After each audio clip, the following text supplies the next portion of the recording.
সেই ১ বছর বয়স থেকে আমাদের শ্রেয়াকে তাইওয়ানের তাইপেই শহরের ডান ডিস্ট্রিক্টে যে চিলড্রেন্স কমিউনিটি প্লে সেন্টার রয়েছে ওখানে নিয়ে যাই। এটা সম্পূর্ণ ফ্রি। আমি অনেকবার অনেক ভিডিওতে বলেছি এই চিলড্রেন্স প্লে সেন্টারগুলো বিভিন্ন জায়গায় বিভিন্ন রকম নিয়ম মেনে চলে। যেগুলো সরকারি সেগুলোতে ১ পয়সাও কাউকে খরচ করতে হয় না। এখানকার স্টাফরাও খুব ভালো। বাচ্চাদেরকে অনেকটাই টেক কেয়ার করে। তবে পেরেন্টসদেরকে থাকতে হয়।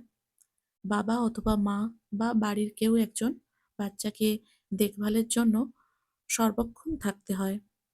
আমরা ওকে সকালে বা বিকেলে যেকোনো টাইমে নিয়ে যেতে পারি। সকালে ৯টা থেকে দুপুর ১২টা পর্যন্ত। আবার ২ ঘন্টার বিশ্রাম টাইম তখন বন্ধ থাকে ওই দুপুর ২টো থেকে বিকেল ৫টা পর্যন্ত।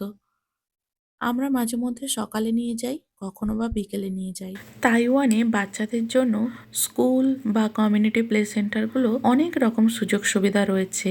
বিভিন্ন টিচাররা বিভিন্ন দিনে আসে। প্রত্যেক সপ্তাহে কিছু না কিছু অ্যাক্টিভিটি শেখানো হয়। কখনো কুকিং শেখানো হয়, কখনো নাচ, গান, ছবি আঁকা, বাচ্চাদেরকে বিভিন্ন ধরনের হ্যান্ডক্রাফট যে জিনিসগুলো বানানো হয় সেগুলো শেখানো হয়।